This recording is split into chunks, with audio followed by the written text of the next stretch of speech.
Monsieur Thierry Bresse, Monsieur Jacques Martinier, Monsieur Jean-Marc Alauzet, Monsieur Thierry Offrand, Monsieur René Révol, Monsieur Renaud Calva,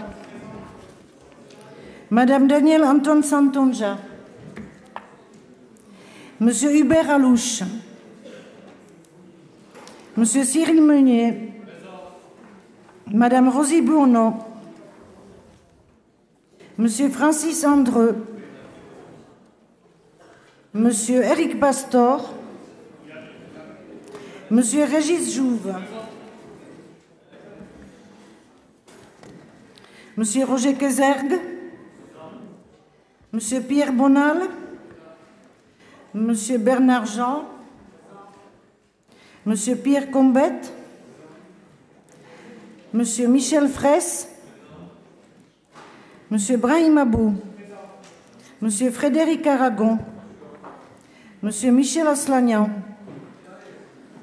Eva Beccaria présente, Madame Annie Benezech, Madame Amina Benoît Gajafiol, Madame Nicole Bigas, Madame Stéphanie Blampied, Madame Sophie Boniface Pascal, Monsieur Christian Bouillet, Madame Agnès Boyer, Madame Tatiana Kaposi-Bouala, Madame Marlène Castres, Madame Josette Clavry, Madame Magali Couvert, Madame Perla Danan, Monsieur Michael Delafosse, Madame Gabrielle Deloncle, Madame Fanny Dombre-Coste, Monsieur Marc Dufour, Monsieur Serge Fleurance, Madame Christiane Fourteau, Monsieur Jean-Louis Gély, Madame Catherine Labrousse, Monsieur Max Levita, Monsieur Richard Maillet, Madame Hélène Mandrou, Monsieur Hervé Martin, Monsieur Jacques Martin, Madame Nadia Miraoui, Monsieur Christophe Morales, Monsieur Michel Passé, Monsieur Louis Pouget, Madame Françoise Prunier, Madame Hélène Cuisgarde, Monsieur Philippe Sorel, Madame Régine Souche, Monsieur Robert Subrin, Monsieur Cédric Sudre, Monsieur Philippe Tinès, Monsieur Jacques Touchon, Madame Claudine Troidec-Robert,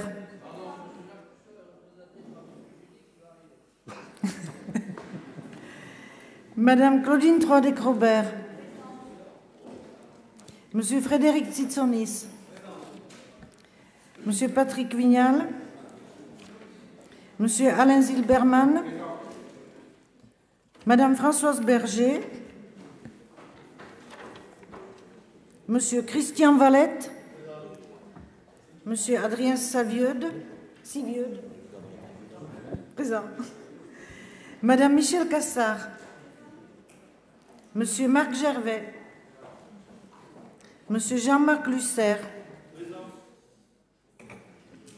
Monsieur Jean-Pierre Coulet, Monsieur Laurent Jaoul, Madame Jackie Galabrin-Boulbe, Monsieur Yvon Pellet, Monsieur Jean-François Audrin, Madame Isabelle Guiraud et Monsieur Michel Lantéric.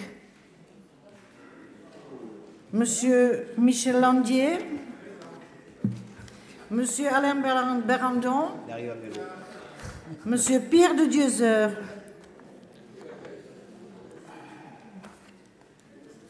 pas encore les vacances, pas encore. Monsieur Noël Ségura et Monsieur Jean-Marie Legouge. Je vous remercie. Merci, Madame Beccaria. Bon, le quorum étant atteint, je vous propose qu'on démarre cette séance du Conseil d'agglo, dernière du nom pour l'année 2013. Alors, tout d'abord, comme l'on procède à l'habitude, les éléments d'information sur le prochain Conseil de communauté. On démarre l'année le jeudi 6 février 2014. Jeudi 6 février 2014. Ça, on aura le temps de digérer les agapes de fin d'année, les vœux, et le 6 février, on redémarre. Ensuite, dans les éléments d'information, vous avez le guide des vins de Montpellier Agglomération, avec la liste et la présentation de l'ensemble des domaines et des producteurs de vins sur le territoire de l'agglo. Vous aviez également le supplément de la Gazette relatif aux loisirs, les loisirs, l'agglo à votre service. Point commun 74, numéro 74. Montpellier agglo du numéro 18 de décembre 2013. Et une magnifique revue A+, l'architecture d'aujourd'hui. De Riken Yamamoto, Kenshushu Architecture, Toshiba. Vous avez beaucoup d'acteurs de l'architecte qui se sont exprimés, ce que représente la place de l'architecture, notamment avec un supplément Montpellier. Voilà pour les éléments d'information. On passe sans plus tarder à l'approbation de l'ordre du jour. Alors, il y a une modification par rapport aux 86 affaires prévues dans un premier temps, puisque l'affaire 19, qui concerne l'écocité de Pérol, ne bénéficiait pas de la délibération et des éléments, que l'on se devait d'obtenir de la part d'autres collectivités, notamment du Conseil général de l'Hérault. Donc elle est reportée à un prochain conseil d'agglomération, probablement donc au mois de février. Hein? Et ça ne remet pas en cause, oui, le calendrier de l'opération. Alors, hormis cette modification, est-ce qu'il y a des remarques sur l'ordre du jour, s'il vous plaît? Pas de remarques sur l'ordre du jour, donc il est adopté à l'unanimité, à moins qu'il y en ait qui s'abstiennent ou qui votent contre, ce n'est pas le cas. Approuvé à l'unanimité. Deuxième point, c'est l'approbation du procès-verbal de la séance du 27 novembre dernier. Est-ce qu'il y a des remarques sur ce compte rendu? Pas de remarques. Donc, je considère qu'il est approuvé également à l'unanimité. Je vous en remercie. Ah, d'accord. On ne déroge pas à l'habitude. Hein. Un vote contre et l'ensemble des autres votes pour. Ah ben, le raison. Les uns et les autres assument leur vote.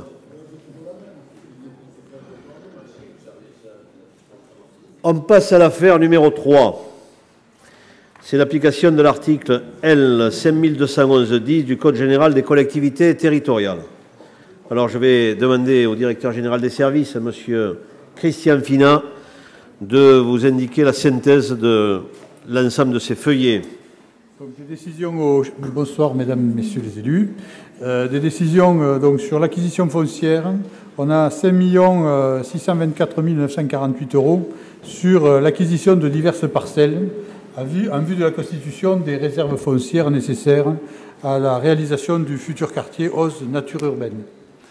Ensuite, sur l'économie, on a un certain nombre d'agréments de candidature. Donc, des entreprises qui intègrent le VES Parc 2000, la ZAC Aude Acte 1, la ZAC Parc 2000, le Parc VES Hannibal et Cap Delta.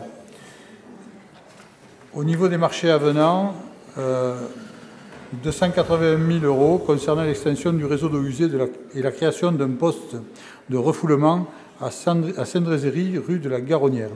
Voilà les éléments essentiels par rapport aux décisions prises depuis le dernier Conseil. Merci, Monsieur le Directeur général des services. Bon, vous avez le détail dans les différentes affaires sur la quinzaine de feuilles du rapport. S'il n'y a pas de remarques d'opposition ou d'abstention, je vous propose de prendre acte de cette présentation. Je vais inviter M. Bress et M. Valette à me rejoindre à la tribune, s'il vous plaît. Alors, avant qu'on démarre le détail de ces affaires, juste pour vous préciser qu'il y a 85 affaires dans ce Conseil, avec, ainsi que ça avait été présenté en conférence de presse, à l'indicateur, disons, principal ou prioritaire, quelques points, je dirais, majeurs un peu de cette séance, à savoir sur le volet lié à l'emploi notamment, les dispositions prises en matière d'innovation pour la cité intelligente, recherche et développement autour de la SAT, le dossier inhérent à la constitution de ce qu'on appelle le label French Tech qui est demandé auprès de l'État en matière de pôle numérique. On a également les premières dispositions accompagnant la cellule Grands Travaux que nous avons mis en place et qui déjà commencent à donner des résultats significatifs. Bien entendu, le vote du budget 2014 qui fait suite au DOB lors du dernier conseil d'agglomération.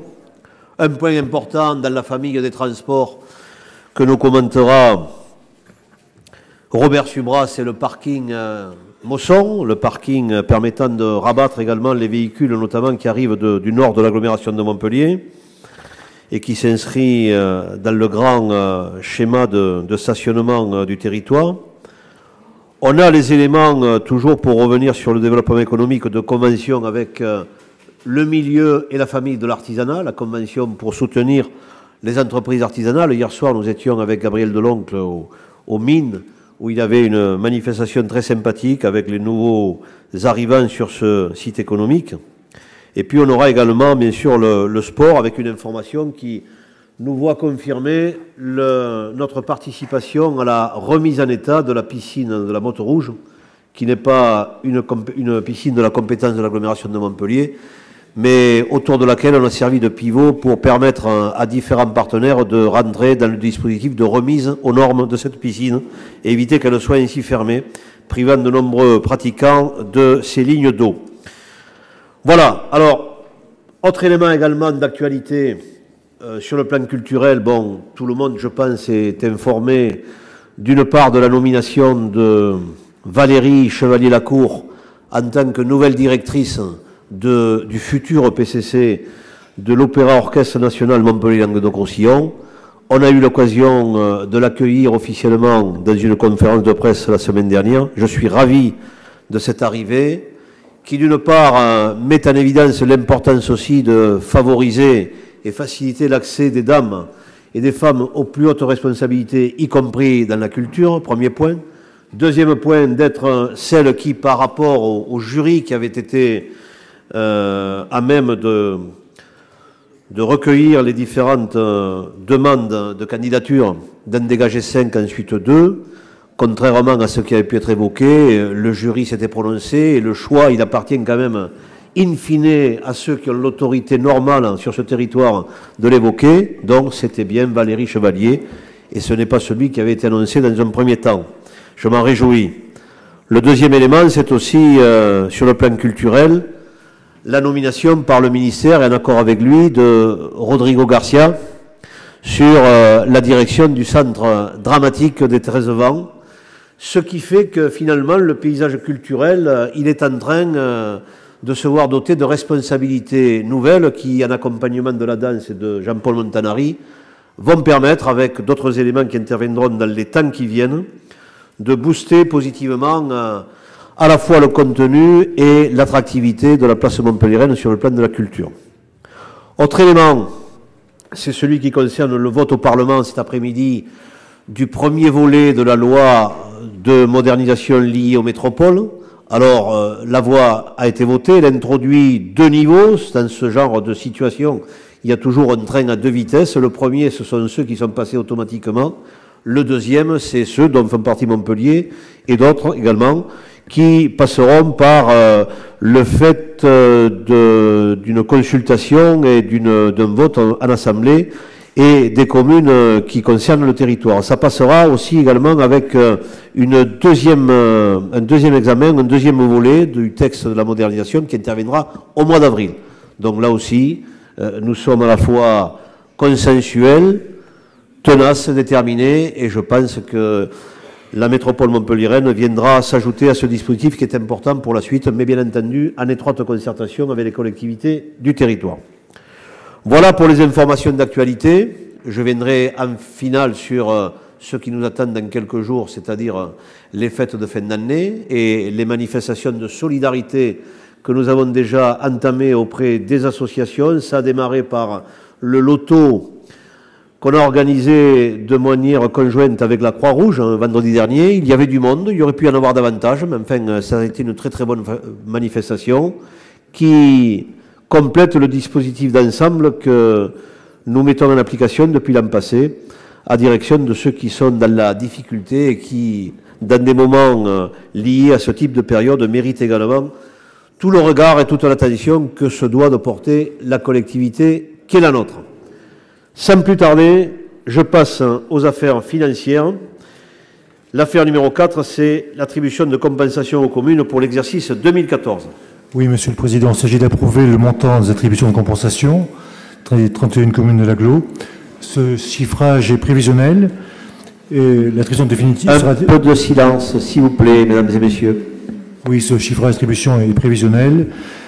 L'attribution de compensation définitive devrait être établie avant le 31 décembre 2014. En tout cas, ce montant nous permet de procéder à son versement par 12e. Est-ce qu'il y a des remarques sur la proposition de M. Bress? Pas de remarques, pas d'opposition, pas d'abstention, adoptée à l'unanimité. On passe au budget. Pardon. Ah, excusez-moi. Il faut lever la main. Et pas se laisser distraire par le voisinage. Non, non, allez-y. J'avais levé la main, Président. Non, simplement pour vous dire que j'avais assisté donc à la dernière collecte concernant cette attribution de compensation.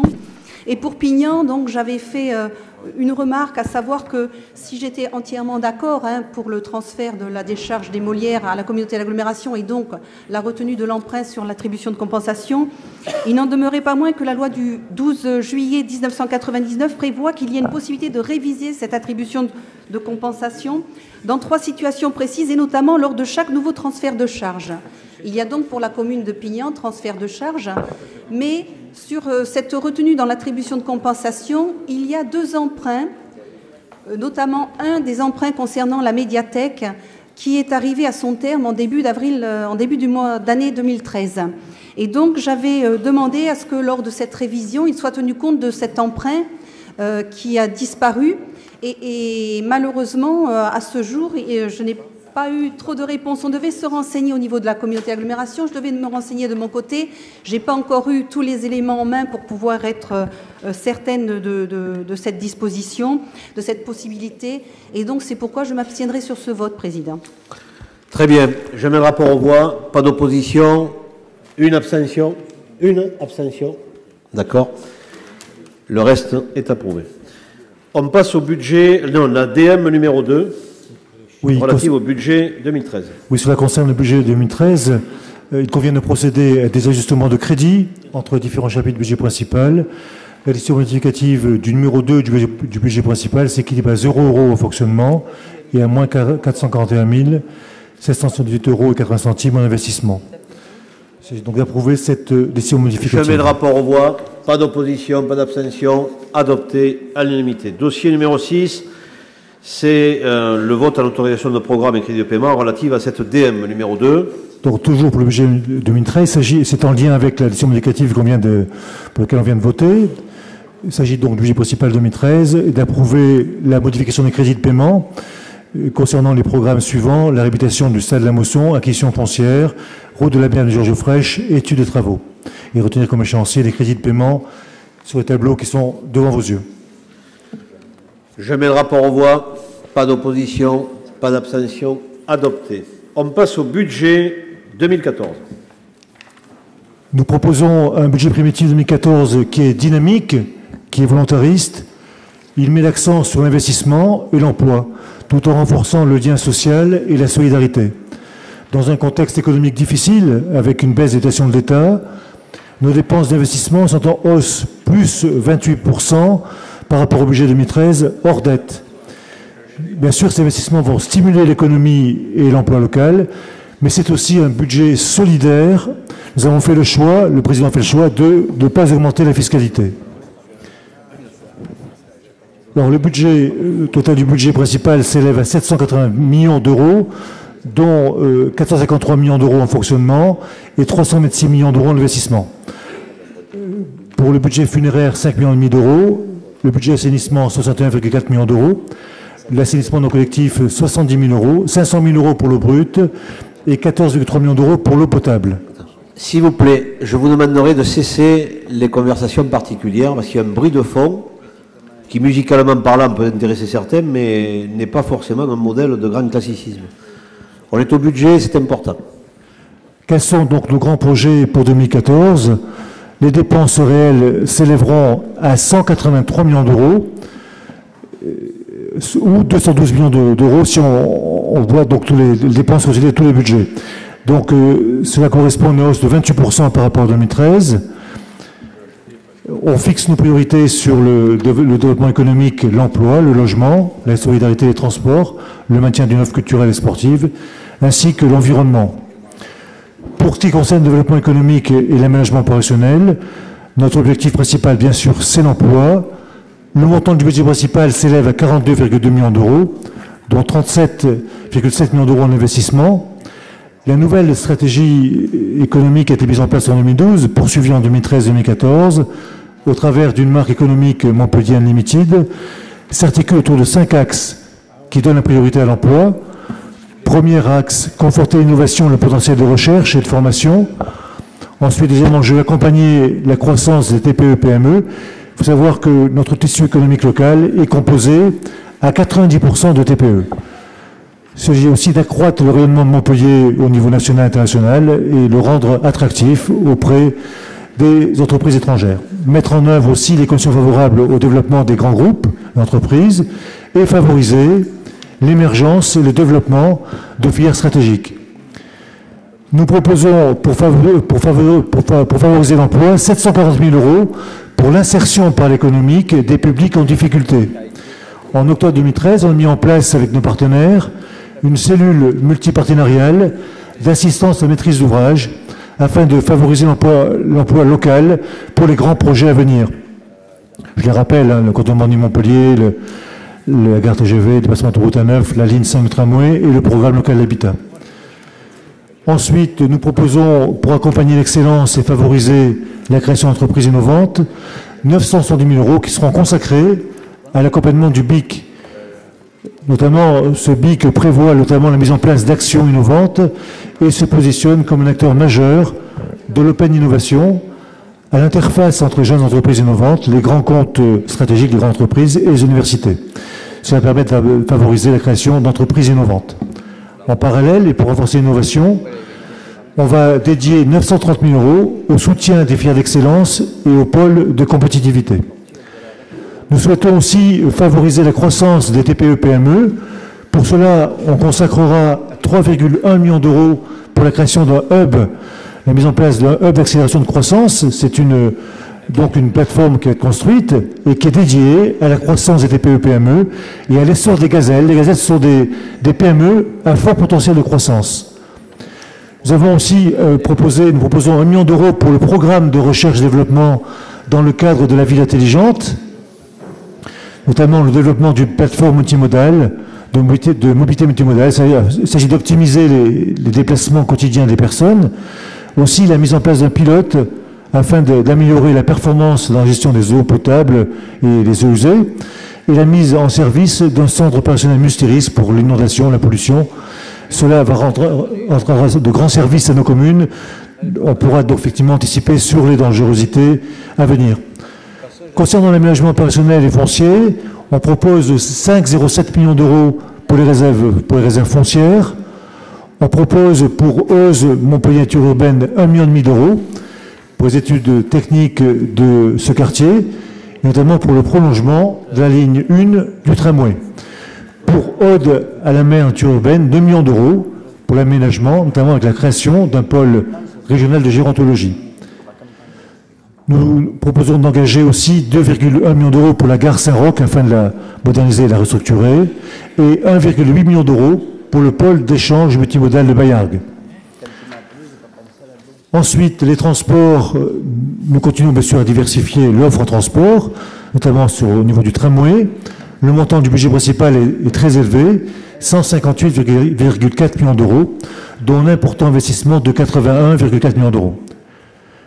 Qui est réparti pour la ligne 3 de 4 de tramway, nous proposons 21-23 millions d'euros. On va acquérir 4 rames supplémentaires et on va créer ce parking de la Mosson qui va atteindre 1200 places, voire aller jusqu'à 1600 places. Nous proposons 22,7 millions d'euros pour la ligne 5 de tramway. Pour le transport en commun hors tramway, nous proposons d'engager 2,1 millions d'euros pour l'acquisition de 6 nouveaux bus qui va fonctionner au gaz naturel de ville et 1,2 million d'euros pour la mise en accessibilité du réseau de transport. Pour les grands projets à la voirie, 25,39 millions d'euros pour le contournement ferroviaire de Montpellier.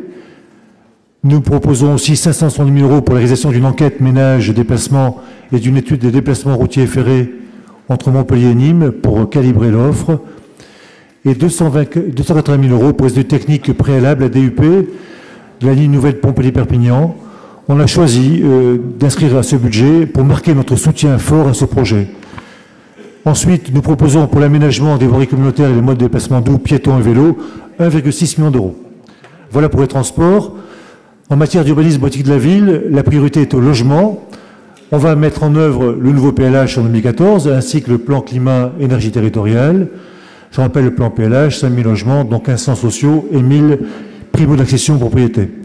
Le montant du budget principal s'élève à 10,8 millions d'euros, dont 10 millions d'euros en investissement. On double l'aide aux bailleurs sociaux, on double et on atteint la somme de 3 millions d'euros. 300 000 euros pour aussi pour de travaux pour le parc ancien dégradé, dans la mesure où bien sûr les propriétaires bailleurs proposeront des loyers maîtrisés et raisonnables. La politique de la ville n'est pas oubliée. Nous investissons 600 000 euros d'aide aux actions engagées dans le cadre du plan de rénovation urbain de Montpellier, quartier de la Mosson, quartier des Cévennes, quartier du Centre. Pour le système d'information géographique, le SIG, 50 000 euros afin de développer le système 3 dimensions qui nous rendra un grand service pour l'aménagement de notre territoire. 200 000 euros pour la révision du schéma de cohérence territoriale, 50 000 euros pour étudier les besoins d'adaptation du parc de logement qui est actuellement en train de vieillir. 180 000 euros aussi pour les études urbaines en complément des communes et 20 000 euros pour les études urbaines qui seront associées au PLU des communes environnantes. Voilà pour ensuite l'environnement, la gestion des déchets. Le développement durable est au cœur de l'action de l'agglomération de Montpellier. Le montant du budget principal s'élève à 84,5 millions d'euros, avec un investissement de 11,4 millions d'euros, dont 314 millions d'euros pour améliorer le matériel d'équipement de la collecte et du tri des déchets par les usagers, 1,93 millions d'euros pour l'usine Améthyste. On va lancer les travaux d'amélioration de la défense incendie et des études pour améliorer les conditions d'exploitation et de maintenance du réseau biogaz et du pré-traitement des effluents liquides. Pour les travaux de rénovation de la plateforme de Gramont, 957 000 euros. Ensuite, pour l'installation de stockage des déchets ménagers et assimilés non dangereux à Castries, 4,8 millions. Sachez que le casier 1 sera donc achevé et cessera son activité en mai 2014 et on propose 4 millions d'euros pour le casier numéro 2. Voilà pour l'environnement et les déchets. En matière d'eau, d'assainissement, de lutte contre l'inondation, notre souci c'est de préserver la ressource. Le montant du budget principal s'élève à 27,2 millions d'euros avec un important investissement de 22,8 millions d'euros. Pour la lutte contre l'inondation, on engagera 1,33 millions d'euros.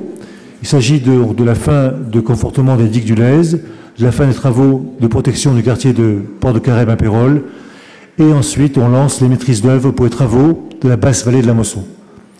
Pour le schéma territorial d'assainissement, 13,7 millions d'euros, avec 6,9 millions pour l'intercepteur Est, 3,2 millions d'euros pour l'extension de la station d'épuration de Port-Antérale de Colomb-Sec, et 3 millions d'euros pour la création de la station d'épuration Sussargues-Gengès de Mourgues, qui sera la dernière station d'épuration de ce schéma directeur assainissement.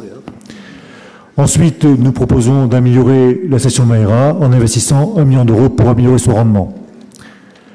En matière d'eau potable, nous investirons donc 3,8 millions d'euros pour les premiers grands travaux inscrits au schéma directeur d'eau potable, notamment 1,8 million d'euros pour le renouvellement des réseaux et 2 millions d'euros pour les études des travaux sur les ouvrages de production. En matière de sport, donc nous continuons à poursuivre, à concilier les équipements de proximité et le haut niveau. Le montant du budget principal s'élève à 28,4 millions d'euros, avec un investissement de 11,2 millions d'euros. On termine la piscinerie de Latte. On achète les travaux, on propose un investissement de 210 000 euros. On lance la 14e piscine d'Aglo, qui va s'appeler Héraclès, à Saint-Bresse. Le maire acquiesce, il est ravi. Et on propose d'investir 550 000 euros. Nous proposons aussi 3,5 millions d'euros pour la réhabilitation du stade de la Mosson, et notamment l'aménagement de loges, et pour le programme d'accessibilité et de rénovation de maintenance d'équipements sportifs, 1,8 million d'euros. La culture, le montant du budget principal s'élève à 46,7 millions d'euros, dont un investissement de 17,7 millions d'euros, quelques exemples d'investissement, 8,9 millions d'euros pour le musée d'histoire de la France en Algérie, 1,4 million d'euros pour le conservatoire rayonnement régional. Il s'agit des études travaux préalables. Il sera implanté sur le site de l'ancien EAI. L'extension 1 à Corée-Marie Nostrum, nous proposons d'engager 431 000 euros. Pour la médiathèque d'agglomération Aimé Césaire, 300 000 euros pour les études afin de démarrer ensuite la construction. Les restaurations d'œuvres dans les musées ne sont pas oubliées. On engage 408 427 euros, dont 245 000 pour le musée Fabre, 116 000 pour le musée d'histoire de France en Algérie et 47 000 pour le musée Henri Prade. 7 38 aussi d'euros pour les travaux de maintenance, d'accessibilité et du patrimoine culturel. Je rappelle que l'AGLO accompagne les communes pour la mise en œuvre de la réforme temps scolaire et bien sûr en 2014, les 31 communes seront accompagnées dans cet effort de rénovation en temps scolaire. Service funéraire, le budget principal s'élève à 1,7 million d'euros avec un investissement de 200 000 euros.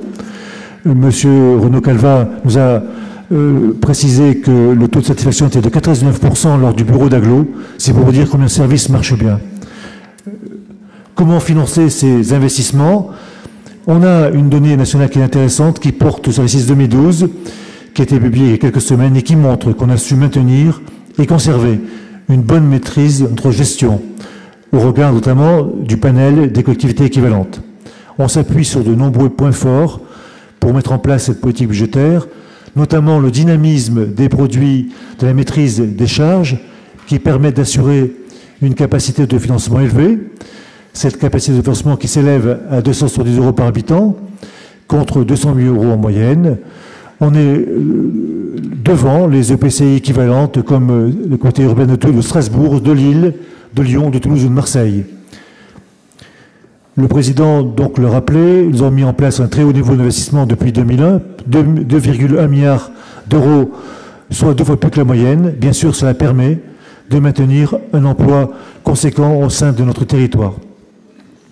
Nos dépenses de fonctionnement sont maîtrisées.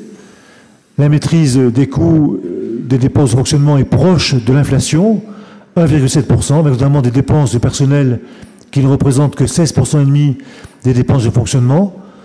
Au total, ces dépenses de fonctionnement s'élèvent à 363,8 millions d'euros.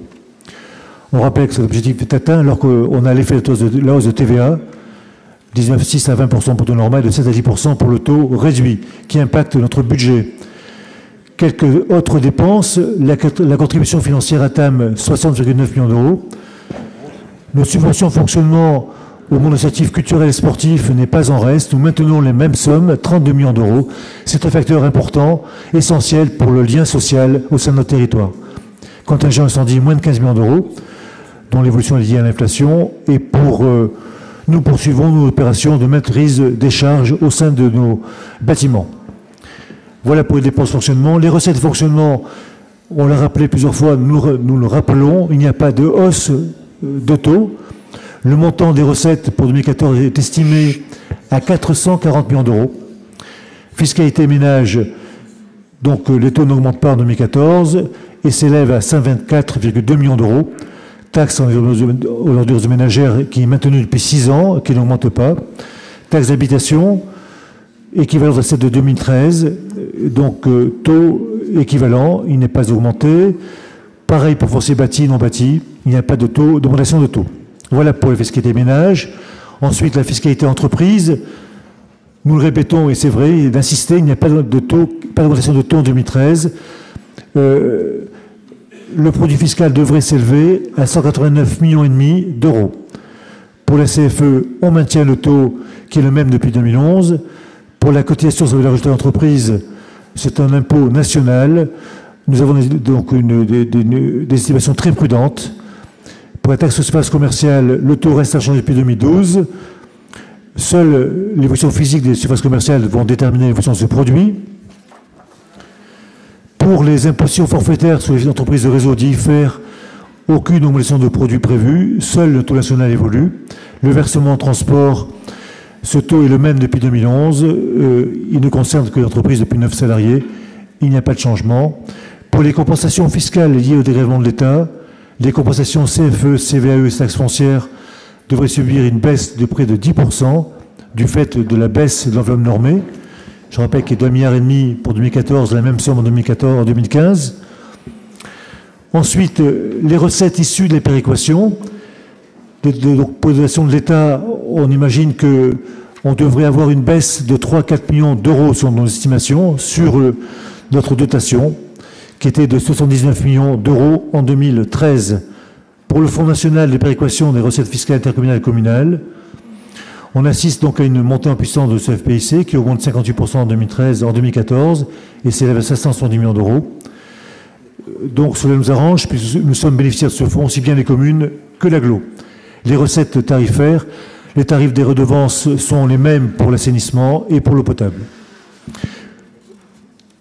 Nous maintenons donc des équilibres financiers qui nous garantissent le financement de cet investissement. Les recettes d'investissement, les recettes propres s'élèvent à 37,8 millions d'euros. Il s'agit des subventions reçues, principalement, l'essentiel, il s'agit des subventions reçues qui sont de 17,1 millions d'euros. Le fonds de compensation de TVA, 6 millions d'euros. Et les recettes de cession, 8,5 millions d'euros. L'épargne brute, qui est garant de la solidité financière, est en hausse de 3% et s'élève à 76,6 millions d'euros. Notre recours à l'emprunt est estimé en 2014 à 109,5 millions d'euros. Bien sûr, il sera adapté en fonction des raisons que nous ferons au cours de l'année. L'enveloppe destinée à permettre le refinancement de la dette, on l'a mis en place à hauteur de 30 millions d'euros. Et on essaiera de profiter des opportunités durant l'année 2014, en sachant que les taux variables sont extrêmement bas. Le taux moyen de la dette est bien positionné, 2,88%. Surtout, cette dette est équilibrée entre taux fixe 56,5% et le reste en taux variable. L'encours de dette est de 832 millions d'euros pour le budget principal et de 942 millions d'euros pour l'ensemble d'un budget. Notre niveau de capacité d'endettement qui rapporte l'encours de dette à l'épargne s'élève à 10 années,9. En conclusion, on peut dire que l'agglo présente un budget 2014 qui est au service de nos concitoyens. Il s'appuie sur les investissements porteurs d'avenir pour développer le territoire et pour l'emploi.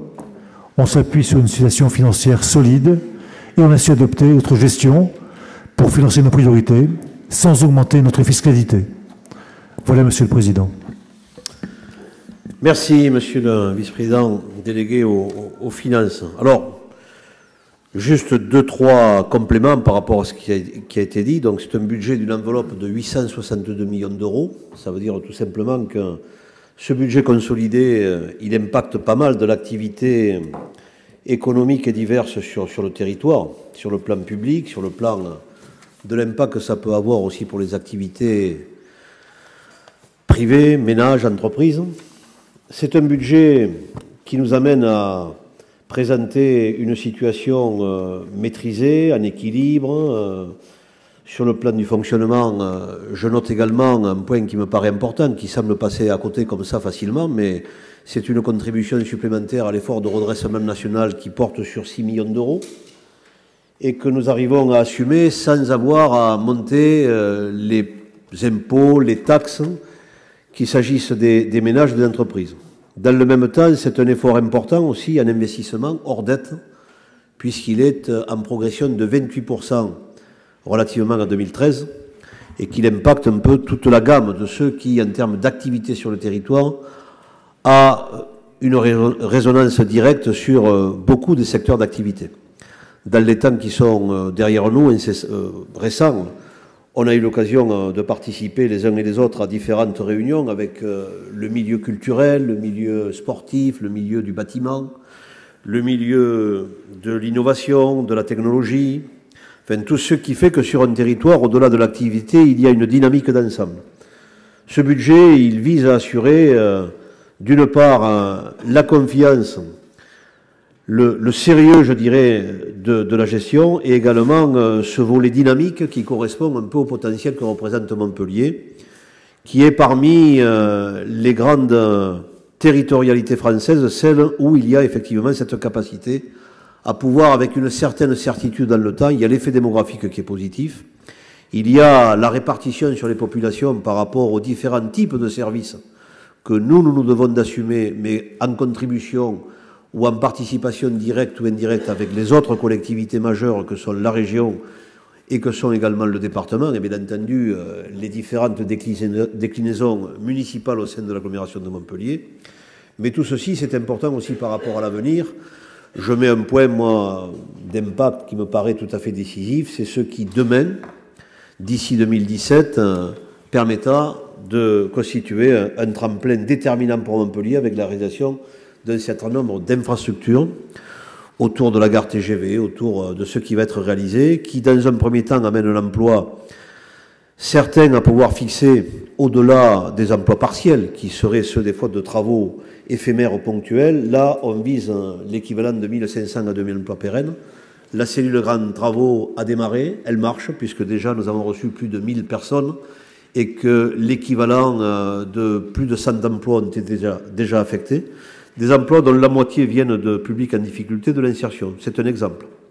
Il y a à travers le dossier qui a été présenté beaucoup de points qui sont déterminants pour l'avenir, notamment la question numérique qui va caractériser sur Montpellier un territoire où nous avons la présence de plus de 1000 entreprises, 1100 qui sont dans le numérique et 7200 emplois derrière.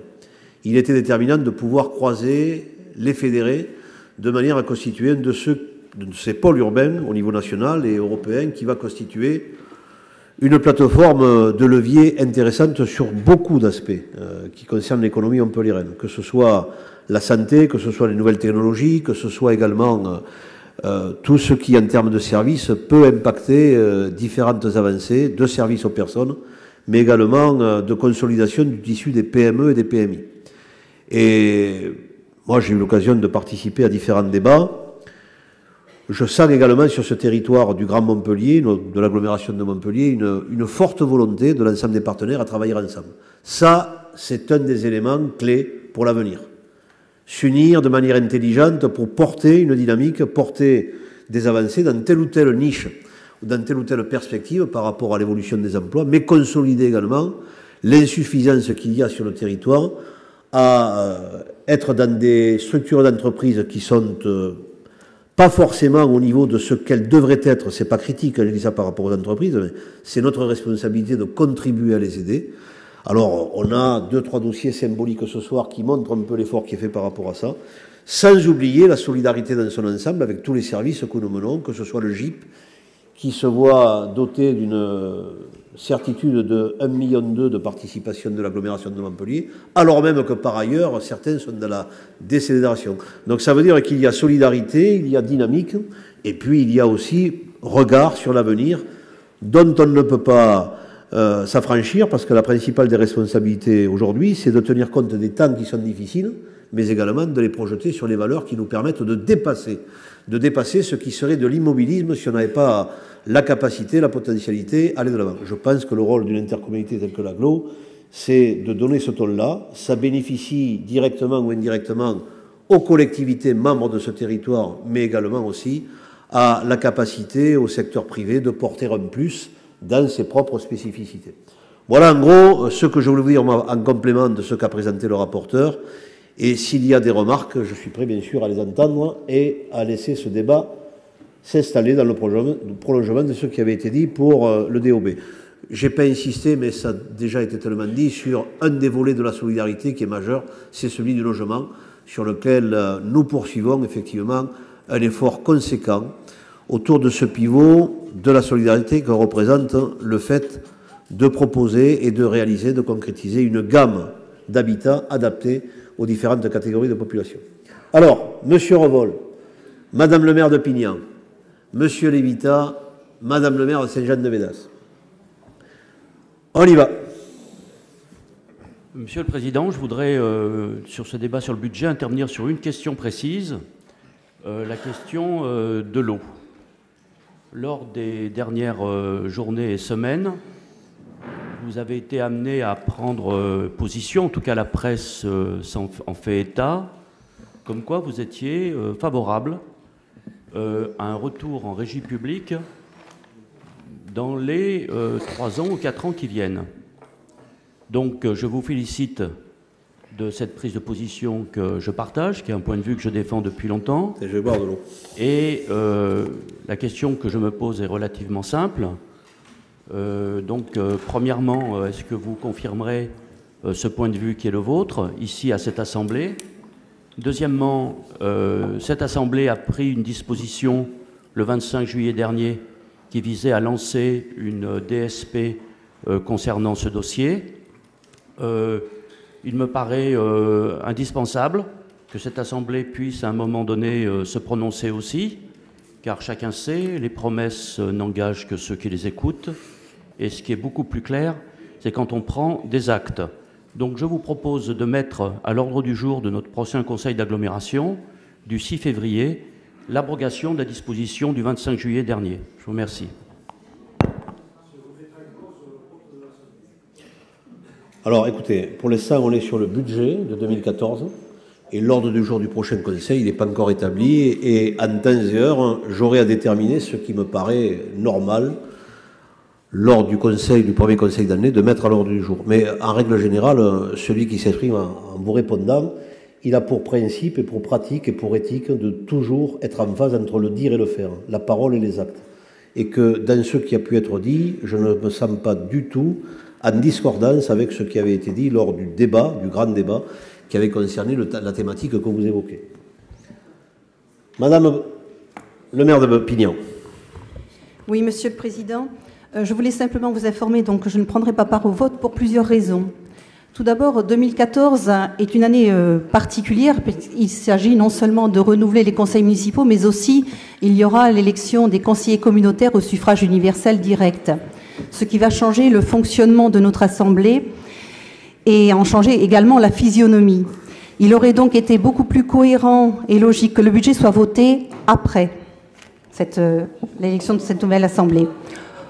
Autre raison, après étude du budget, laissez parler l'oratrice. On s'aperçoit qu'une très grande part des crédits d'investissement est consacrée au tramway, alors que d'autres problèmes ne sont toujours pas résolus. Je prendrai l'exemple de Pignan. Nous avons reçu les services à plusieurs reprises, les services de la TAM, avec le Conseil des sages de Pignan, pour résoudre le problème de desserte dans notre village, puisque autant le nord du village est bien desservi, autant le sud ne l'est pas. Je pensais que nous avions été entendus. Or, il s'avère qu'à ce jour, rien n'a été fait. Alors, pour revenir sur le tramway, il y a également une insécurité grandissante.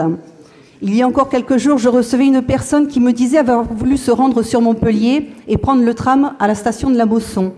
Cette personne a été agressée, on lui a arraché son collier, et c'est vrai qu'elle a été choquée et m'a dit ne plus vouloir prendre le tram. Elle fait donc partie de toutes ces personnes qui ne veulent plus, au sujet, s'il vous plaît, qui ne veulent plus, pour des raisons d'insécurité, prendre le tramway. C'est pourquoi, et c'est une raison pour laquelle je vous avais demandé, Monsieur le Président, et à plusieurs reprises, la création de cette police intercommunale. Et vous le savez très bien, vous, Monsieur le Président, ou le futur Président, ou la future Assemblée, devra tôt ou tard y arriver. J'avais demandé également les bilans des actions économiques qui avaient été menées par la communauté d'agglomération. Je n'en ai eu aucun. Le seul constat qui est fait, c'est que Montpellier est non seulement la ville la plus taxée, mais aussi celle qui est au hit parade des villes au plus fort taux de chômage, puisqu'elle affiche 18%. Voilà les raisons majeures qui m'amènent, Monsieur le Président, à ne pas prendre part au vote de ce budget 2014. Sans commentaire. Intervenant suivant, Monsieur Lévida. Monsieur le Président, mes chers collègues. Micro. Je n'ai pas de remarque particulière sur la partie purement financière de votre budget. Le vice-président l'a indiqué, votre encours de dette diminue de 3%. Vous avez dû rembourser un gros emprunt. Votre capacité de désendettement baisse à moins de 11%. Elle va augmenter l'année prochaine parce que vous augmentez considérablement l'investissement, vous l'avez dit, de 101 millions à 125, et vous augmentez le recours à l'emprunt également de façon considérable de 71 millions à 105 millions. Mais ces comparaisons d'une année sur l'autre n'ont pas de grande signification, je vous l'accorde. Un budget, c'est une vision, c'est une ambition, c'est un projet. Et sur ces points, j'ai de vrais désaccords avec vous que je vais exprimer rapidement. Ils ne sont pas nouveaux. Ils ne sont pas nouveaux. Pardon ? Ils ne sont pas nouveaux. Ils ne sont pas nouveaux. Je ne les ai peut-être pas dit les trois, d'ailleurs. J'ai un désaccord avec vous sur l'investissement, j'ai un désaccord avec vous sur la politique numérique, et j'ai un désaccord avec vous sur la politique urbaine. Alors l'investissement, vous l'avez dit, il augmente considérablement. Je ne crois pas que ce soit le bon moment. Les difficultés sont devant nous et non pas derrière. Vous avez noté que le gouvernement a diminué en 2014 les dotations aux collectivités locales de 1,5 milliard. Il va les diminuer à nouveau du même montant en 2015. Vous avez vu que le gouvernement s'est engagé à économiser 15 milliards en 2014, en 2015, en 2016, en 2017. Forcément, les collectivités locales seront à nouveau sollicitées. J'ai le sentiment qu'il faut s'y préparer. Il me semble, toute proportion gardée, que nous sommes dans les conditions de l'affrontement de 1945 entre René Pleven et Pierre Mendès France, toute proportion gardée. Mais c'est le même affrontement, il n'était pas médiocre hier, il n'est pas médiocre aujourd'hui. Vous notez l'intervention de M. Draghi, le président de la Banque centrale européenne, dans le journal du dimanche. C'est le président de la Banque centrale européenne, il n'a pas l'habitude d'intervenir dans la gestion des États. Il a cru nécessaire de le faire pour la France. La compétitivité, dit-il, en France reste insuffisante et le redressement des comptes publics ne peut plus reposer sur la hausse des impôts. Vous avez noté la règle dite de la conditionnalité macroéconomique, suivant laquelle l'attribution des fonds européens aux régions dépendra du respect par les États des critères de convergence. Vous avez lu l'éditorial du Monde daté d'aujourd'hui sur le titre, c'est la dépense, le courage et la nécessité. Donc je pense que votre montant est beaucoup trop élevé. Je pense également que dans votre investissement, il y a un musée, il y a un opéra, il y a un stade de foot. Je dois avouer que je ne vois pas là beaucoup de valeur ajoutée potentielle. Je ne vois pas une politique vigoureuse de soutien, par exemple, au pôle de compétitivité, une politique qui préparerait sérieusement l'avenir. Voilà mon premier désaccord. Deuxième désaccord, c'est la politique numérique. C'est vrai que j'ai pu vous en parler longuement au cours d'une réunion privée où je ne vous ai pas convaincu, ce qui est malheureux pour moi. Je vous en prie, M. Martin, taisez-vous, essayez de comprendre, essayez de suivre. Vous pouvez. Allez-y, M. Lévita. Ceci dit, je ne vois pas à quelle réunion vous faites allusion. En fait. Vous choisissez, je vais vous le dire, Vous choisissez de vous appuyer sur de grandes entreprises multinationales, vous avez choisi IBM, vous avez choisi Veolia, pour un modèle qui va être consumériste, pour des applications qui seront payantes. On va offrir des services, et oui, des services, mais ils seront aux consommateurs, ils seront payants. Je vous ai proposé, et d'ailleurs la mairie de Montpellier l'a fait, avec le soutien, c'est mon collègue Michael Delafosse qui l'a fait, c'est pas moi, et je propose dans la même lignée un autre modèle, plus coopératif, plus ouvert, pour un modèle citoyen et responsable, pour l'offre de services gratuits. On a un exemple qui s'impose à tout le monde, qui est le type Wikipédia, qui marche bien, qui a un système ouvert. La différence entre les deux, elle n'est pas mince, en particulier au plan idéologique. Enfin, le troisième désaccord, c'est la politique urbaine. La mairie a fait appel à deux grands urbanistes, Bernard Secchi et Paola Vigano, qui nous ont proposé une vision de Montpellier en 2040, une politique de recyclage de la ville, de reconstruction, de considérer la ville comme une ressource renouvelable, d'en faire une ville inclusive, innovante.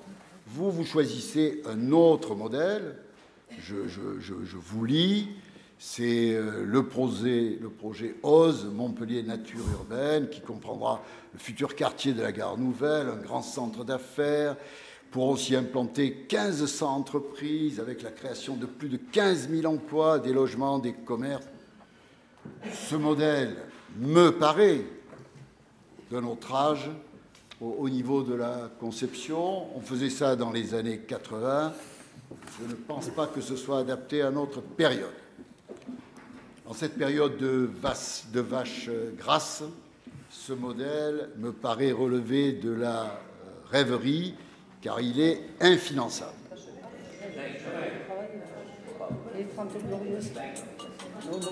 Vous avez l'air de considérer que c'est une période de vache grasse. Donc c'est en période de vache grasse. Je me coule dans votre raisonnement. Merci de montrer que vous me suivez. Merci.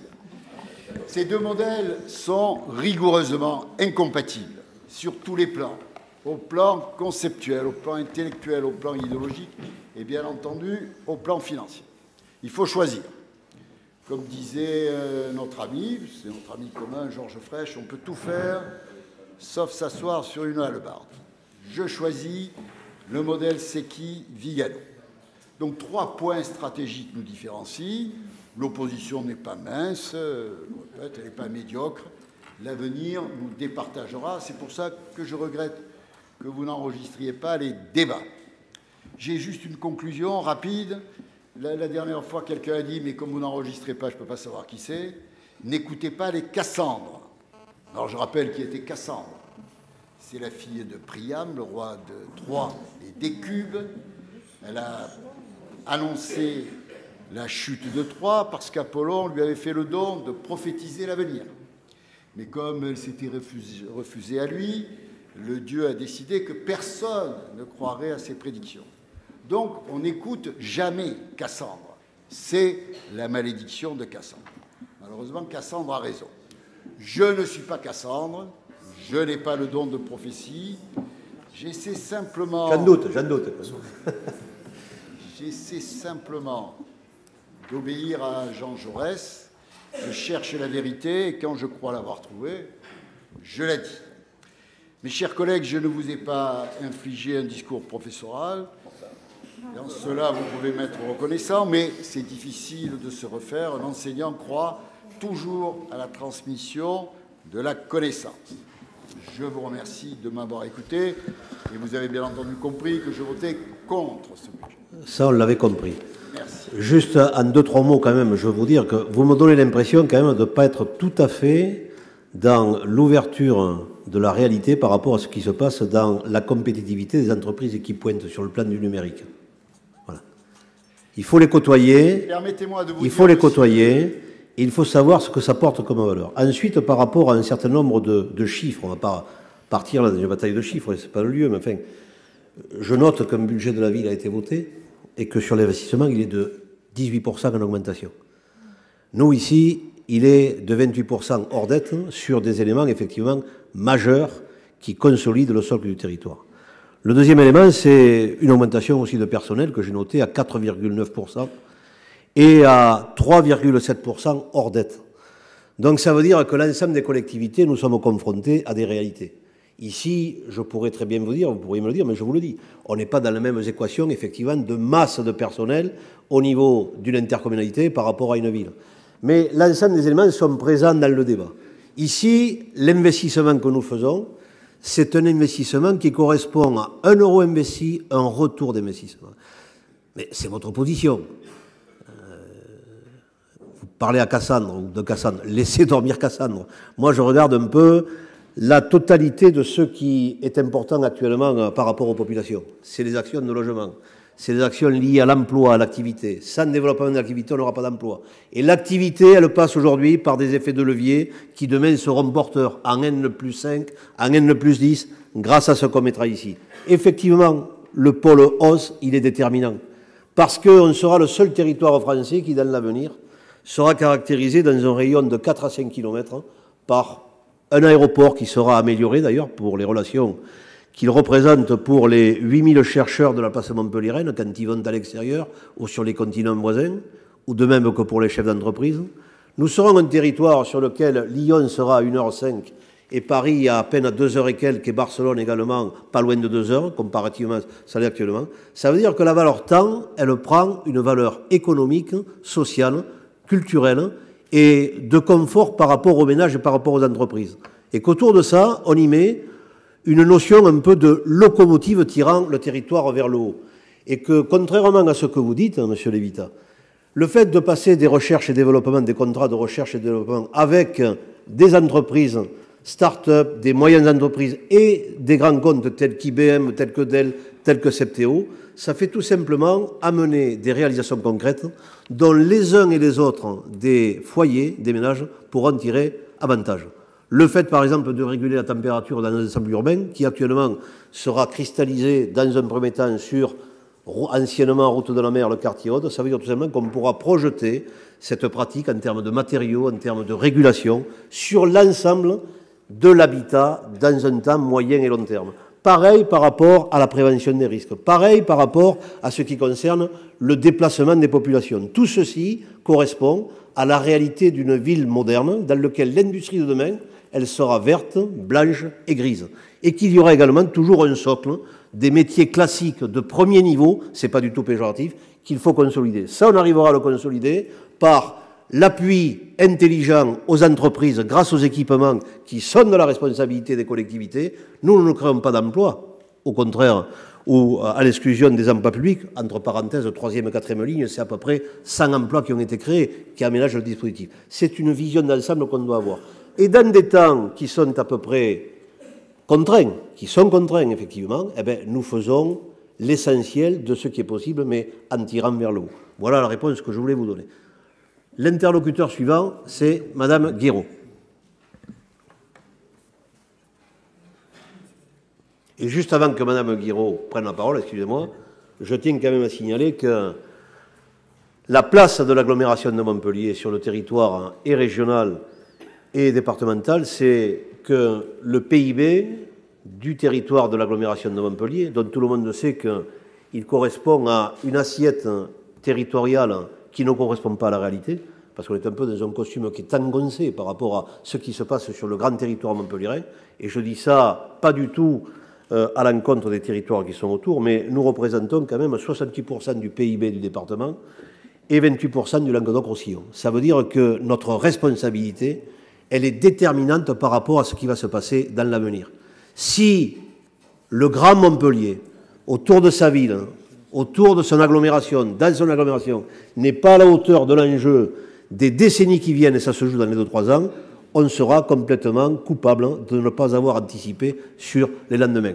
Et Jaurès, il avait cette grande capacité, c'est d'anticiper sur l'avenir et de faire confiance à la jeunesse d'un territoire. Et notre territoire, il est jeune. Madame Guiraud. Oui, Monsieur le Président. Alors c'est toujours difficile de s'exprimer derrière Monsieur Lévita, derrière vous, Monsieur le Président, bien entendu. Mon propos, mais qui sera rapide, rassurez-vous, en paraîtra certainement bien fade, mais peu importe. Écoutez, ça ira vite. Mon éminent collègue et camarade Michel Antrig n'étant pas là ce soir, ça ira vite pour Saint-Jean-de-Védas. Vous fonctionnez en binôme. Laurel Herbe. Donc je tenais à saluer et je voulais dire que je mesure l'ampleur du travail qui a été réalisé pour l'élaboration de ce budget. Juste une simple réserve que je vais renouveler, comme je l'ai faite lors du précédent Conseil d'agglo. J'aurais souhaité que les taux d'imposition soient diminués de manière à compenser l'augmentation des bases, de façon à ce que nous ayons une imposition qui soit constante. Voilà. Pour ce seul motif, vous me permettrez, Monsieur le Président, de m'abstenir sur ce budget. Monsieur Florence et Monsieur Passé, pardon. Oui, Monsieur le Président, merci. Bon, juste afin qu'il n'y ait pas d'ambiguïté, et si des fois des épisodes avaient pu échapper à certains de mes collègues, tout le monde aura bien compris que mon collègue Massimilien Levita s'exprimait à son nom personnel et non au nom du groupe qu'il a eu le plaisir de diriger pendant quelques temps. Il a remis sa fonction de président de groupe, donc il parlait à son nom personnel. Il n'a en aucun cas exprimé la position du groupe majoritaire à la ville de Montpellier. Voilà.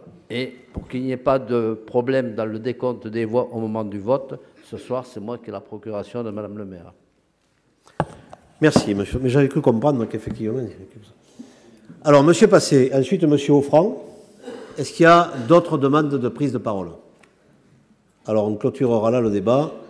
Monsieur Martin, et après, si éventuellement il y a quelque chose à dire, c'est le rapporteur qui clôturera. Pas mon appréciation sur la politique gouvernementale à l'égard des collectivités territoriales. Chacun connaît les positions des députés communistes et de mon parti. Mais la politique aussi, c'est le bouger. Et j'ai lu dans la presse avec attention que la ligne TGV était en train de bouger. Je considère que c'est quelque chose de positif.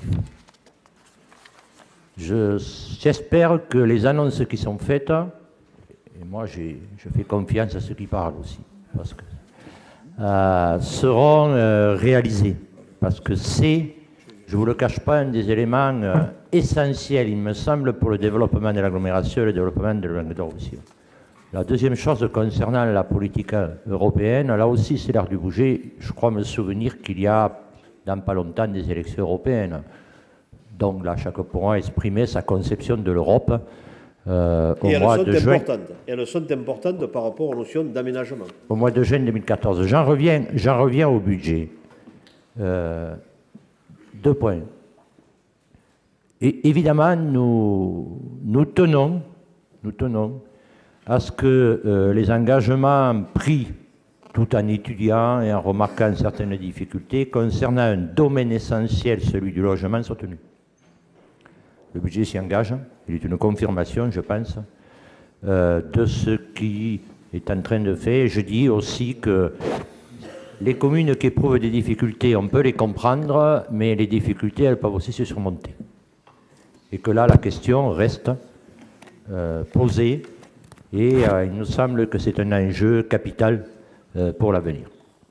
La deuxième chose, le transport, vous l'avez noté, nous considérons positif la poursuite d'équiper l'agglomération au niveau du tram, ainsi que les possibilités avec un nouveau parking, etc. Sans oublier, si j'ai bien compris dans le budget, puisqu'il y a au niveau de la TAM des bus un effort, que le tram ne dessert pas tous les quartiers et qu'il y a donc nécessité de raccorder un certain nombre de quartiers par le transport public au niveau du tram.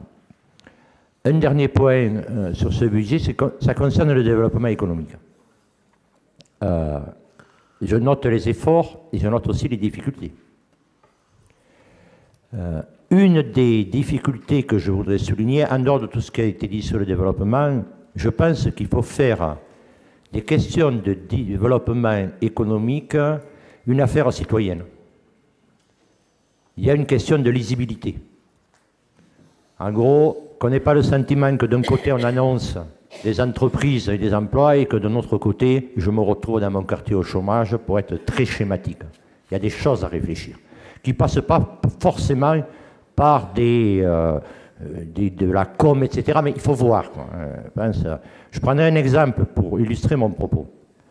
Je crois que Montpellier va devenir dans les prochaines années une des capitales concernant l'étude et la fabrication des microsatellites, qui est incontestablement très porteur, d'une part parce que nous avons, avec l'Université Montpellier 2, le principal centre de recherche, qui sera à l'origine de ces projets-là, d'autre part qui engage des sommes énormes, lorsqu'on sait le coût, disons, des satellites actuels et ce que va représenter les futurs satellites, et ensuite ce qui va représenter un bond considérable dans, je ne suis pas un technicien et donc je ne m'avancerai pas beaucoup, mais ce que j'ai cru comprendre ayant passé une journée dans ce laboratoire pour essayer de me faire expliquer, dans les nouveaux systèmes de communication, etc. Et tout. Il se trouve que ce bureau d'études et la région participe, je sais, va s'implanter, disons, à Montpellier.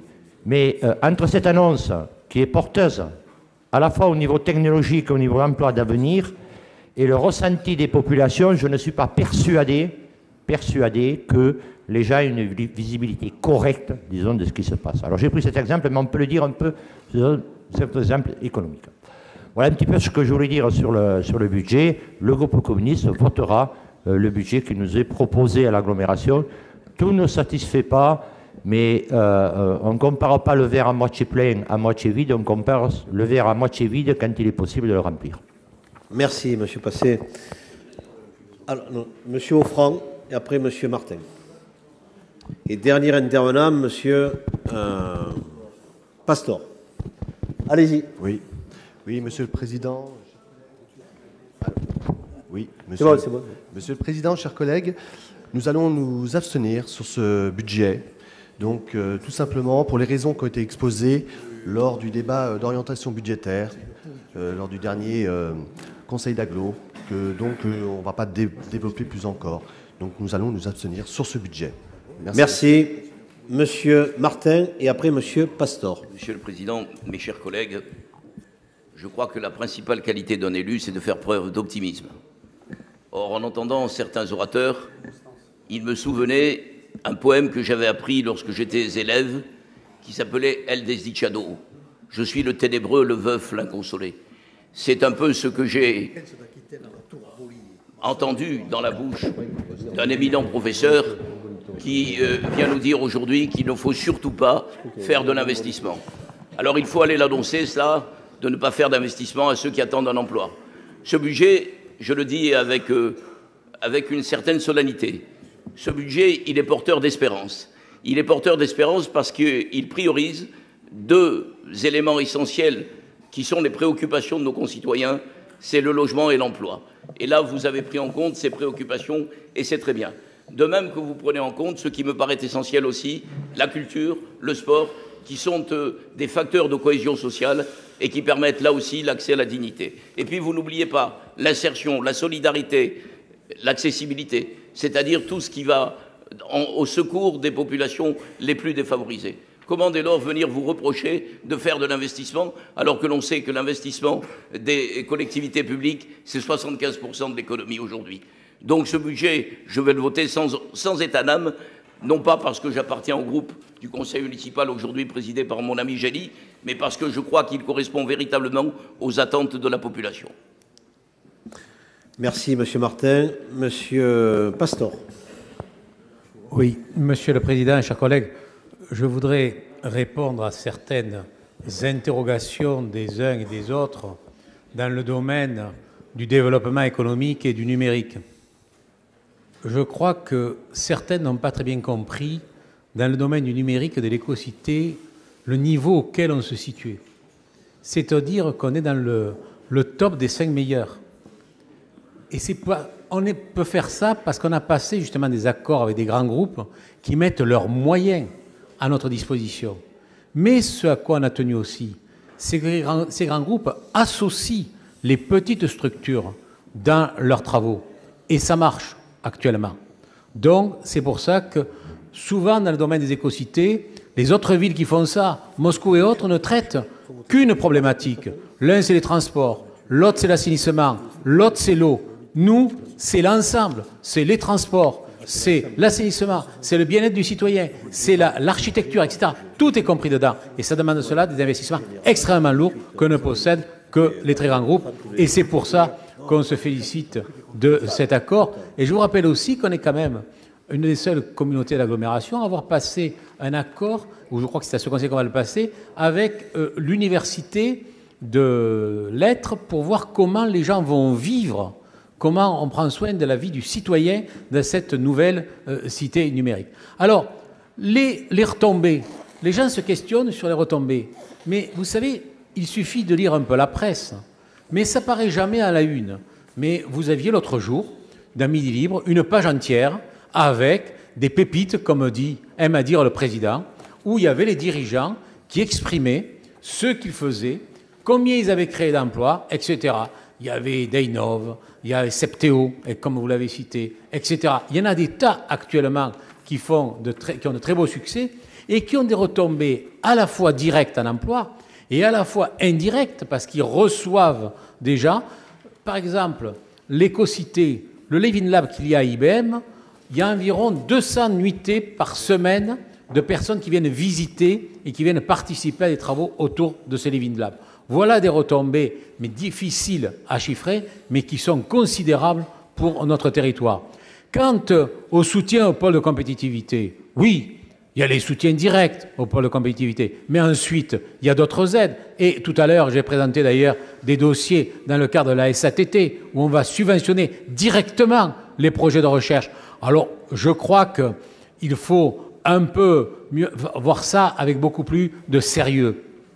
Et les investissements, la cellule que vous avez créée, Monsieur le Président, pour justement permettre à des gens de participer à ces grands travaux, c'est aussi quelque chose qui est relativement nouveau, innovant et qui porte ses fruits actuellement. Quant à l'investissement, je rejoins tout à fait ce qu'a dit mon ami Jacques Martin, il faut investir. Et c'est en période de crise qu'il faut investir si on veut pouvoir se sortir plus facilement que les autres.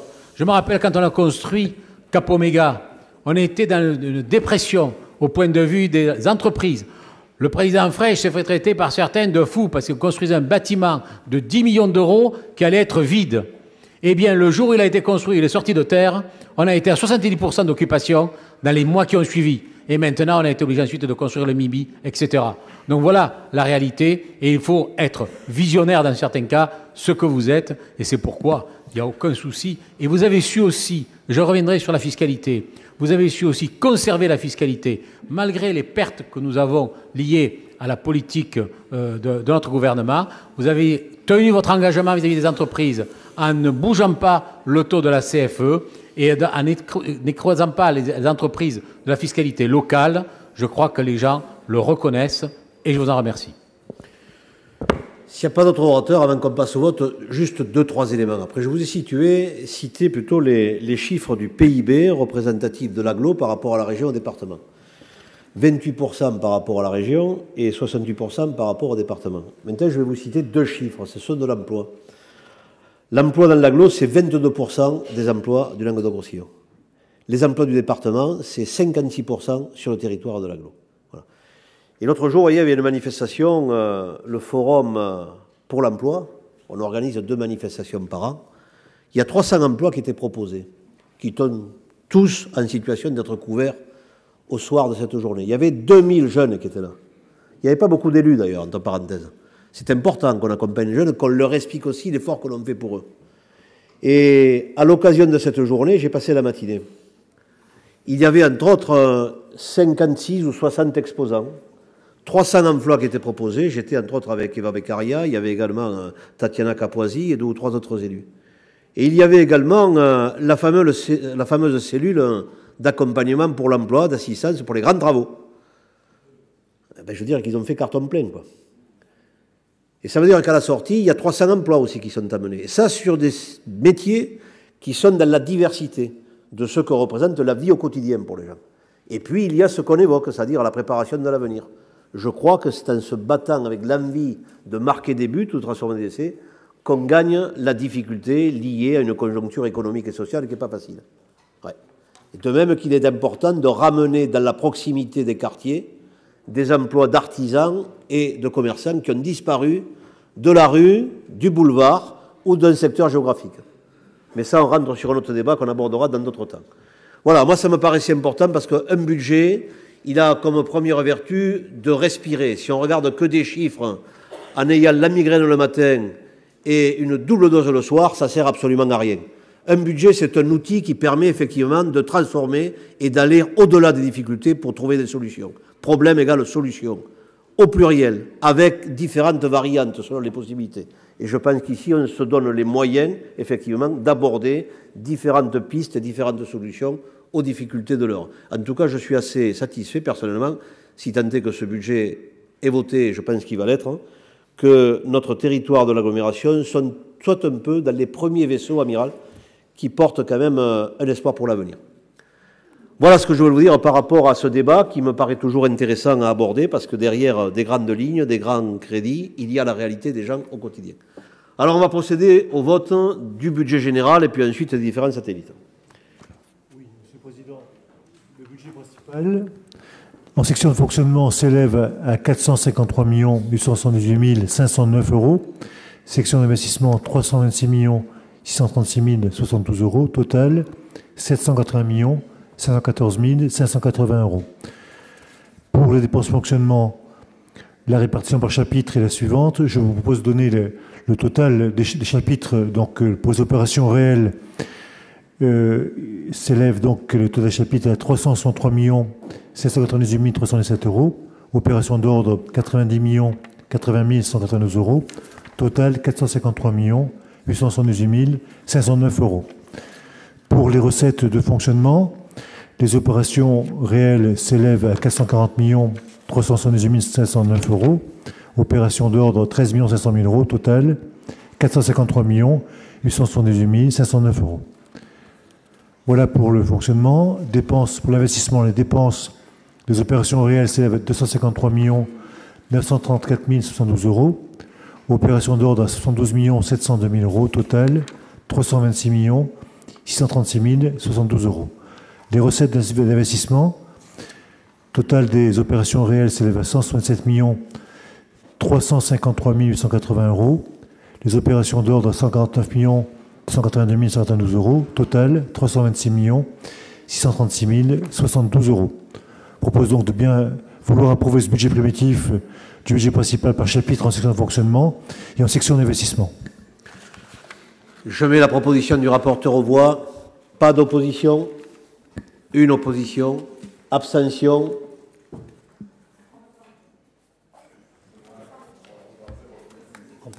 Au vote.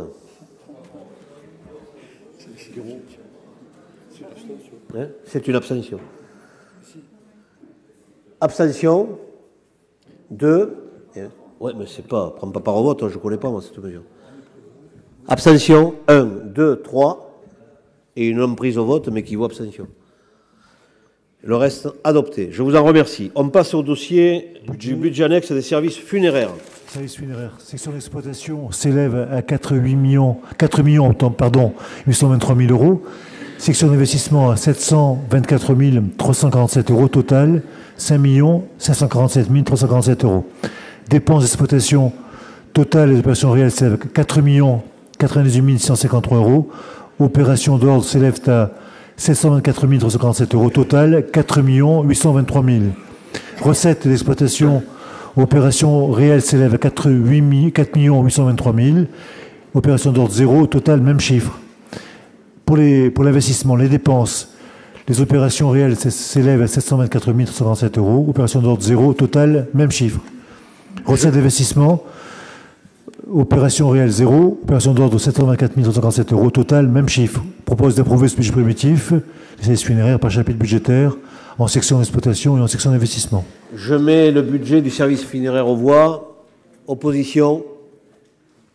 Abstention. Adopté à l'unanimité. Service de l'assainissement. Oui, budget annexe, donc service assainissement. Section d'exploitation s'élève à 26 545 250 €.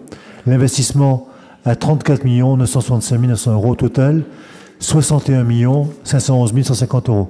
Dépenses d'exploitation. Les dépenses s'élèvent en opération réelle à 10 724 400 €.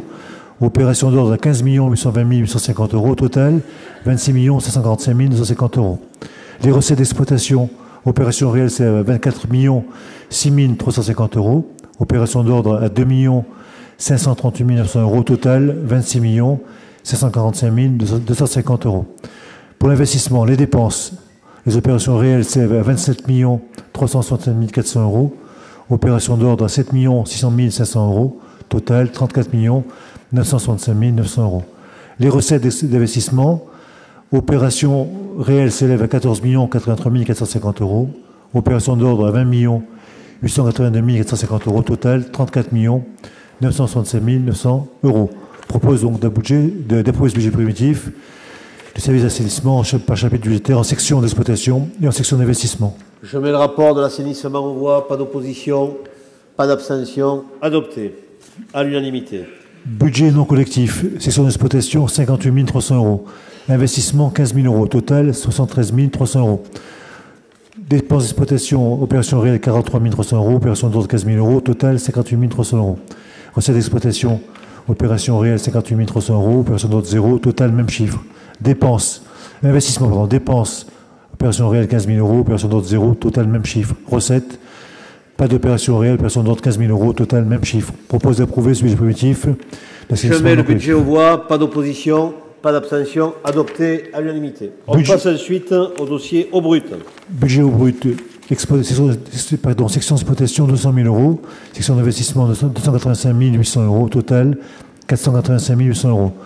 Dépenses d'exploitation, opération réelle 173 300 euros. Opération d'ordre 26 700 euros, total 200 000 euros. Recette d'exploitation, opération réelle 200 000 euros, opération d'ordre 0, total même chiffre. Investissement, dépenses, opération réelle 285 000 euros, opération d'ordre 0, total même chiffre. Recette d'investissement, opération réelle 259 100 euros, opération d'ordre 26 700 euros, total 285 800 euros. Alors, pour l'eau brute, opposition 0, abstention 0, adopté à l'unanimité. On passe ensuite à l'eau potable. Section d'exploitation 6 268 100 euros. Section d'investissement 8 24 500 euros. Total 14 292 600 euros. Pour les dépenses d'exploitation, opération réelle c'est 2 714 550 euros. Opération d'ordre 3 553 550 euros. Total 6 268 100 euros. Recette d'exploitation, opération réelle s'élève à 6 200 700 euros. Opération d'ordre à 66 400 euros. Total 6 268 100 euros. L'investissement, les dépenses, opération réelle s'élève à 7 124 800 euros. Opération d'ordre à 899 700 euros. Total 8 24 700 euros. Recette d'investissement, opération réelle s'élève à 3 637 650 euros. Opération d'ordre à 4 385 650 euros. Total 8 24 700 euros. Alors on termine par l'eau, je le mets aux voix, pas d'opposition, pas d'abstention, adopté à l'unanimité. Et c'est un très beau budget, notamment celui de l'eau aussi. Bon, voilà pour ce budget. Je vous remercie de cette approbation. Je voulais remercier, excusez-moi, le service des finances qui a beaucoup travaillé, Madame Cellier, ainsi que la commission des finances. Tout le monde au travail. On passe à l'affaire numéro 8, c'est le vote à l'autorisation de programme et de paiement en lien avec le budget primitif.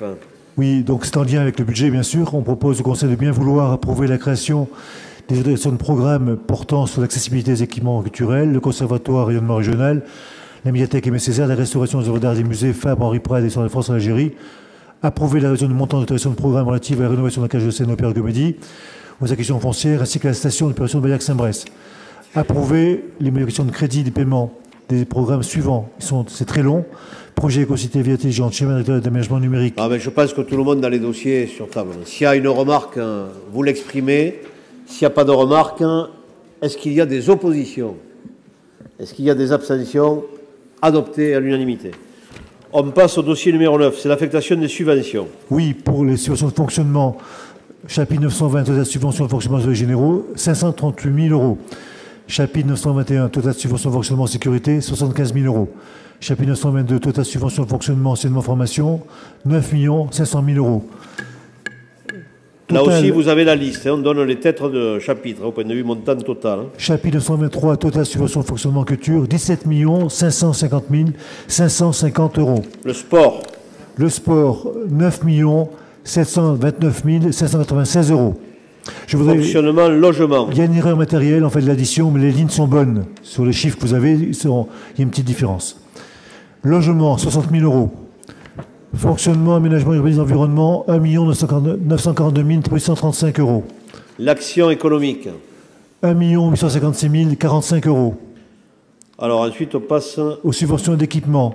Culture. 30 000 euros. Sport. 300 000 euros. Logement. Logement, 9 663 700 euros. 9 633 700 euros, monsieur Martin. Aménagement, urbanisme, environnement. 32 887 724 euros. Et action économique.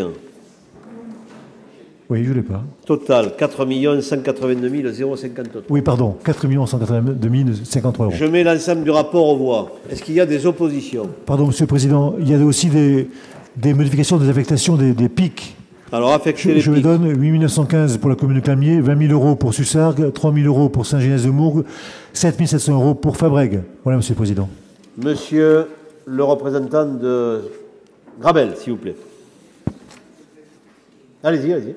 Monsieur le Président, chers collègues, nous allons nous abstenir sur cette délibération sur le vote des subventions. Alors bien entendu, nous sommes très favorables à un nombre de subventions qui vont, je croyais que vous ne vouliez pas. Qui vont être versées.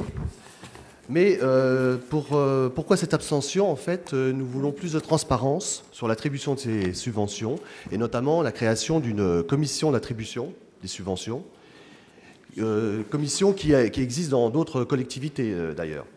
Parce que vu le montant des subventions qui sont attribuées, je vous rappelle que le total de subventions représente plus de 88 millions d'euros. Donc je trouve qu'il est important de mettre en place ce genre de commission pour plus de transparence dans l'attribution des subventions. Merci. Je ne savais pas que la commission des finances de l'agglomération n'était pas transparente. Je pense qu'elle l'est, que l'eau est très claire. Et bon, vous assumez votre choix. Oui. Monsieur Martin. Cette commission existe, Monsieur le Président. Nous l'avions demandé, le groupe communiste, à l'époque où Georges Frêche était encore président. Lors de notre premier vote, si je me souviens bien, mais il faudrait le vérifier, contre la subvention aux compagnies low cost.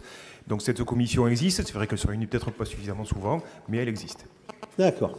Donc vous voyez qu'on est dans la transparence totale. D'autres remarques? Même si vous doutez, Monsieur Lévite.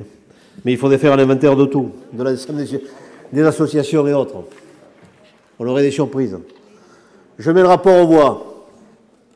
Pas d'opposition. Une abstention.